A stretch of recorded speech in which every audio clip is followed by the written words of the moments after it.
सेवकों का बलिदान हुआ है, तब जाकर ये अयोध्या का मंदिर बना है। शिवसेना के भी लोग वहाँ थे, विश्व हिंदू परिषद के थे, और भी थे, बजरंग दल के थे। ये जानकारी उनको होनी चाहिए, शायद ये लोग नहीं होंगे, बीजेपी के लोग। हाँ, रथ यात्रा जो निकाली थी अडवाणी साहब ने, वो क्यों निकाली थी? खून खराबा तो हुआ है, शरीर पूरी लाल हो गई थी, कर सेवकों के खून से बह रही थी, हमने देखा है। हाँ, ये तो बात छोड़िए। गोधरा साबरमती एक्सप्रेस क्यों हुआ? ये भी अयोध्या का ही कनेक्शन था ना। आप झूठ मत बोलिए भाई साहब, आप देश के गृह मंत्री हो। अगर आपको ये श्रेय देना है मंदिर का, तो सर्वोच्च न्यायालय को देना चाहिए। लेकिन अयोध्या की भूमि, सरयू नदी, ये हिंदू कर सेवक उनके खून से, बलिदान से भरी है, अरे सबको मालूम।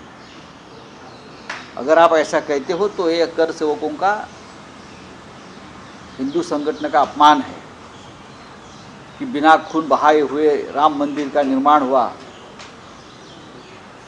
ये सभी कर सेवक, जिसने बलिदान दिया है, सैकड़ों कर सेवक, ज्ञात अज्ञात, ये उनका अपमान है। जो सीबीआई ने एक जो मुकदमा चलाया, उसमें हम सब लोग थे, बाला साहब ठाकरे भी थे, अडवाणी साहब थे, सभी थे। आप कहाँ थे? सब लोग कहाँ थी? लोकल लोग थे बीजेपी। तो इस प्रकार से बात करना, एक तो राम मंदिर निर्माण का जो पूरा मूवमेंट है, इस मूवमेंट में जो लोगों ने बलिदान किया है, खून बहाया है, जेल में गए, मुकदमे झेले, उनका अपमान है। सर, दूसरा सवाल जानना चाहिए। कैग रिपोर्ट एक सामने आया जिसमें 3 ऑफिसर को ट्रांसफ़र किया गया। आयुष्मान भारत घोटाला, नेशनल हाईवे घोटाला। हालांकि मोदी जी ने नारा दिया था 2014 में, ना खाऊंगा ना खाने दूंगा। जब कैग रिपोर्ट आया, उनके 3 ऑफिसर को बड़े मोदी जी के नारे के बारे में छोड़ दीजिए, वो नारेबाजी 10 साल से चलती आई है। कुछ लोग खा रहे हैं, कुछ लोग ढकार देकर भी उनका पेट नहीं भर रहा है, और बहुत से आबादी गरीब और दुर्बल अवस्था में है। राहुल गांधी जी ने कहा है ना, 2 लोग बेच रहे हैं, 2 लोग खरीद रहे हैं, यही देश की स्थिति है। तो ये जो अब सामने आते हैं घोटाले, अब धीरे धीरे 2024 तक पूरा समुद्र ऊपर आ जाएगा घोटाले का।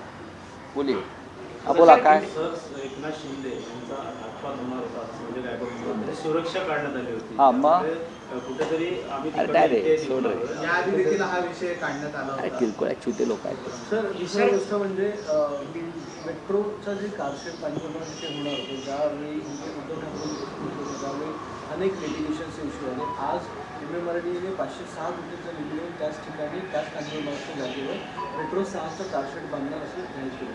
काय वाटतं? काय वाटतं म्हणजे उद्धव ठाकरे यांची भूमिका योग्य होती.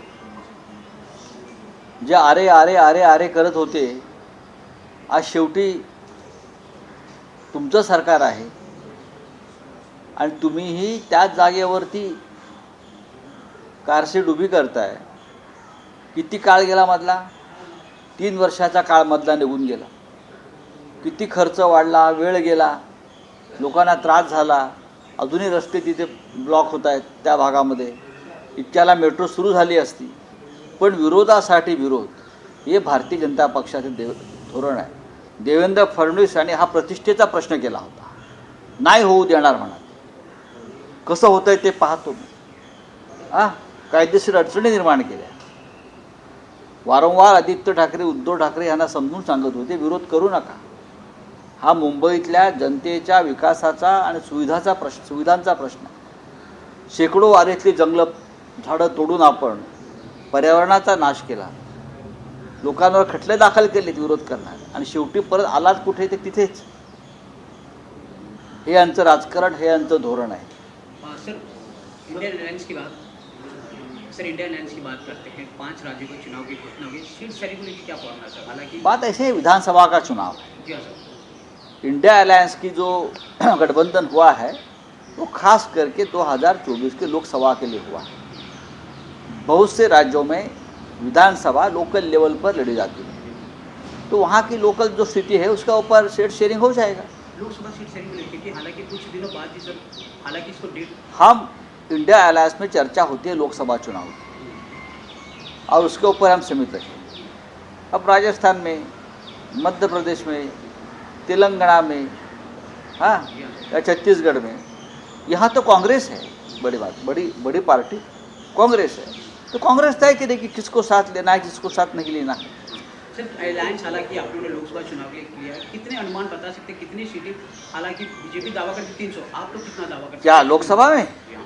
लोकसभा में बीजेपी सरकार नहीं बनेगी 2024 में। दावा की क्या बात है, दावा छोड़ दीजिए। मोदी जी प्रधानमंत्री नहीं रहेंगे, मैं इतना दावे के साथ कह सकता हूँ। 2024 में बीजेपी की सरकार केंद्र में नहीं रहेगी। सर अमित शहाच्या बाबतीत त्यांनी ज्या प्रकारे वक्तव्य केलं की पंतप्रधान नरेंद्र मोदी यांच्या उपस्थितीमध्ये अनेक प्रश्न हे विदाऊट रक्तपात झाले केलेले आहेत, काय वाटतं? मणिपूरला काय चाललंय? गृहमंत्री सांगतायत की रक्ताचा एक थेंब न सांडता आम्ही राम मंदिर बांधलं। प्रधानमंत्र्यांच्या या काळामध्ये रक्तपात न होता आम्ही प्रश्न सोडवत आहोत। गृहमंत्र्यांकडे, देशाच्या गृहमंत्र्यांकडे इतकी अपूर्ण माहिती असावी हे दुर्दैव आहे। आजही काश्मीरमध्ये हत्या होत आहेत, आजही काश्मीरी पंडितांची घर वापसी झाली नाही, आजही सैनिकांना तिकडे बलिदान द्यावं लागत आहे। ते काय रक्त नसून का पाणी आहे का झेलमचं? मणिपूरमध्ये आजही रक्तपात सुरू आहे, गृहमंत्री रोखू शकलेले नाहीत। हा काय प्रकार आहे? आता प्रश्न राहिला अयोध्येचा, राम मंदिराचा।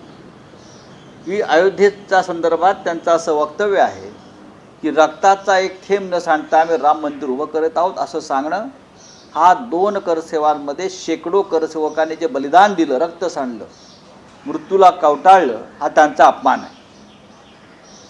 शेकडो करसेवकांनी राम मंदिरासाठी बलिदान दिलेलं आहे, आम्ही डोळ्याने पाहिलेलं आहे। तुरुंगात गेले, गोळ्या झाल्या, शरयू नदी रक्तानं करसेवकांच्या लाल झाली होती, तिथे पाणी नव्हतं तर रक्त वाहत होतं, आम्ही डोळ्याने पाहिलेलं आहे। आम्ही तिथे उपस्थित होतो सगळे। आणि तुम्ही म्हणता रक्ताचे एक थेंब न सांडता राम मंदिर मिळालं। तुम्ही नसाल त्या लढाईमध्ये, कदाचित तुम्ही नसाल, आजचे राज्यकर्ते नसतील, पण त्या शिवसेना, बजरंग दल, विश्व हिंदू परिषद असे प्रमुख हिंदुत्ववादी लोक होते आणि अनेक कोणत्याही राजकारणाशी संबंधित नसलेले कार्यकर्ते तिकडे मोठ्या संख्येने आले होते। गोधराकांड काय होतं? गोधराकांडाचा संबंध सुद्धा अयोध्येशी जोडला जातोय ना, मग ते बलिदान नाही का? साबरमती एक्सप्रेस हे जे कांड झालं हे सुद्धा अयोध्येशी संदर्भातच कांड होतं, तेही तुम्ही विसरलात सत्तेवर आल्यावर। अमित शहा यांनी ज्या प्रकारचं विधान केलेलं आहे हे शेकडो हजारो करसेवकांच्या बलिदानाचा अपमान करणारं हे विधान आहे। शिवसैनिकांचे मृत्यू झाले तिथे, उंटावर चढलेले कोठारे बंधू शिवसैनिक होते, हे का लपून राहिले? असंख्य लोक तुरुंगात गेले, अनेकांना खटल्यांना सामोरं जावं लागलं, हे काय बलिदान नाही? आणि तुम्ही आत्ता सांगताय की हे त्याचं श्रेय तुम्ही नरेंद्र मोदींना देता। आज हे मंदिर उभवते त्याचं श्रेय करसेवकांबरोबर, त्यांच्या बलिदानाबरोबरच सर्वोच्च न्यायालयाला द्यायला पाहिजे, बस, बाकी कोणाचं श्रेय नाही। चलिए, शरद थँक्यू। पवारांचा राजीनामा देण्याचं मागचं कारण म्हणजे सुप्रिया सुळेंना अध्यक्ष बनवलं होतं आणि भाजप सोबत जायचं होतं, असं छगन भुजबळ यांनी गौप्यस्फोट केला। काय वाटतं? ते जाताना देखील बोलले की मी जाऊन बघून येतो आणि सत्तेत सामील झाले। काय तुम्ही ह्यांच्यावरती विश्वास ठेवता? ईडी आणि सीबीआयला घाबरून पळून गेलेले लोक आहेत बरं का, तुम्ही ह्यांच्यावरती कशाला विश्वास ठेवताय? शरद पवार असतील, उद्धव ठाकरे असतील, यांच्या पाठीत ज्याने खंजीर को बसला आणि पळून गेले भाजपच्या तंबूत आणि गोटात, हे सगळे डरपोक नंबर 1। भविष्यात कोणीतरी सिनेमा काढला पाहिजे, डरपोक नंबर 1। या डरपोक नंबर 1 मध्ये सगळे व्हिलन आहेत या चित्रपटाच्या पडद्यावरचे। काही नाही, यांचं ऐकू नका तुम्ही। हे महाराष्ट्राला गुमराह करण्याचा प्रयत्न करतात. मला माहिती आहेत, मला पडद्यामागच्या सगळ्या घडामोडी माहिती आहेत. काय झालं, काय घडलं, काय घडणार आहे आणि उद्या काय घडणार आहे. चला. सर इसी पे हिंदी में सवाल जानना चाहिए. छगन भुजबल एक बयान अरे छगन भुजबल के ऊपर क्यों विश्वास रखते हो आप? जो आदमी पहले बाला साहब ठाकरे के साथ बेईमानी करके चले गए, बाद में उनके मेंटोर शरद पवार साहब को गाली देकर भाग गए, ये डरपोक लोग हैं. ये ईडी सीबीआई के डर से भाग गए और कुछ नहीं है. वो बोलेंगे और आप सुनेंगे. जनता विश्वास नहीं रखते उनके ऊपर. सब कुछ जो दिया है लोगों को, ये बाला साहब ठाकरे और शरद पवार साहब ने दिया है. सब कुछ. आप उनसे ईमान नहीं रख पाते तो आपके शब्दों पर कौन विश्वास रखेगा. लोकशाही मराठी ऐका, पहा, जागरूक रहा.